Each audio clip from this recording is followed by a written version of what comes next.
Саламатсыздар ма, құрметті оқушылар. Бүгін біз алгебра 7 сынып 6-23 есепті шығарамыз. Бұл жерде бөлшекті қысқарту керек. Бұл бөлшекті қысқарту үшін бірінші ax пен ay-тен a-ны жақшаның сыртына шығарып жібереміз. Сонда x плюс y болады.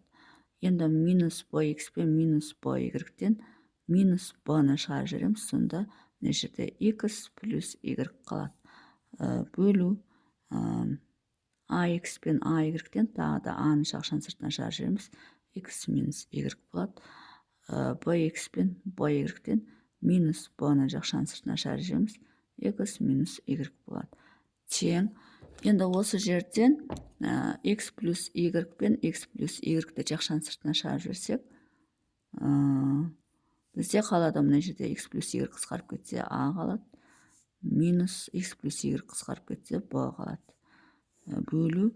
Мына жерден x минус y пен x минус y жақшаның сыртына шығарып жіберсең, мына жерде a қалады, мына жерде минус b қалады. Сонда a минус b мен a минус b қысқарады. Сонда бізде x плюс y бөлінген x минус y қалады екен. Бұл бізде біріншісі. 6-23-тің. Енді екіншісін шығарамыз. Екіншісі ab плюс ac плюс b квадрат плюс bc бөлінген ax плюс ay плюс bx плюс by тең. Енді осы жерден ab мен ac-дан a-ны жақшаның сыртына шығарып жіберейік. Бізде b плюс c қалады. Плюс. Енді b квадрат c мен b-дан b-ны жақшаның сыртына шығарып жіберейік. b плюс c қалады. Бөлу. ax пен ay-тен a-ны жақшаның сыртына шығарып жіберейік. x плюс y қалады. Плюс bx пен by-тен b-ны жақшаның сыртына шығарсек, x плюс y болады. Енді осы екі бөлшек алым мен бөлімден b плюс c мен b плюс c екеуінде де бар, соны жақшаның сыртына шығарып жібереміз. Сонда мына жақта a қалады. Плюс мына жерде b плюс c кетіп қалса b қалады. Бөлу. Мына жерде x плюс y пен x плюс y жақшаның сыртына шығып кетеді. Мына жерде a қалады и плюс b қалады. Тең. Енді мына мен мынау қысқарады. Сонда бізде b плюс c бөлінген x плюс y болады. b плюс c бөлінген x плюс y. Бұл бізде екіншісі. Енді үшіншісін шығарамыз.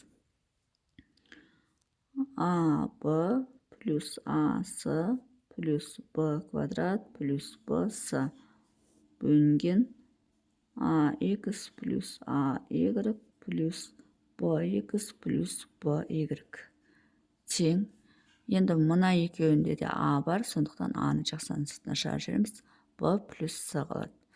Мына b квадрат плюс b-дан bc-дан b-ны жақшаның сыртына шығарып жібереміз. b квадраттың біреуі қалады, екеу болғандықтан плюс c қалады. Бөлу. ax пен ay-тен a-ны жақшаның сыртына шығарып жібереміз. x плюс y болады. bx плюс by-тен плюс b-ны жақшаның сыртына шығарып жібереміз. x плюс y болады. Тең. Енді осы жерден b плюс c бар мына жерде де b плюс c бар, соны жақшаның сыртына шығарып жібереміз. Сонда бізде мына жақта a қалады, плюс b қалады. Бөлу. Мына жерде x плюс y бар, соны жақшаның сыртына шығарып жіберсек, a плюс b қалады. Тең. Мына мен мынау қысқарады, сонда бізде b плюс c бөлінген x плюс y болады. Бұл бізде үшінші есеп. Енді төртінші есепті шығарамыз. Төртінші есеп x квадрат минус ax плюс bx минус ab бөлінген x куб плюс bx квадрат плюс ax плюс ab. Енді мына x квадрат минус ax-тан x жақшаның сыртына шығарып жібереміз. Мында x қалады, минус a қалады. Плюс bx минус ab-дан екеуінен де b-ны жақшаның сыртына шығарып жібереміз. x минус a қалады. Бөлу. x куб, x квадрат бар мында. x квадрат жақшаның сыртына шығарамыз. Кіші дәрежесін, сонда мына жерде x қалады. Плюс x квадрат кетсе b қалады. Плюс мына екеуінен а-ны жақшаның сыртына шығарып жібереміз. X плюс b қалады. Тең. Енді мынада да x минус a бар, мынада да x минус a бар. Соны жақшаның сыртына шығарып жібереміз. Сонда x плюс b қалады. Бөлу. Мына жерде де x плюс b бар, мына жерде де x плюс b бар. Соны жақшаның сыртына шығарып жібереміз. Сонда x квадрат плюс a қалады. Жаңа төртінші есеп, алдыңғы есепті шығарып жүрмін. Мына x плюс b мен x плюс b қысқарады. X минус a бөлінген x квадрат плюс a деген есептің жауабы шығады екен. Бұл бізде төртіншісі. Сонда есептің шығар жолы осындай. Егер есептің шығар жолы түсінікті болса, лайк басып, комментарий жазып, каналыма тіркеліп кетсеңіздер болады.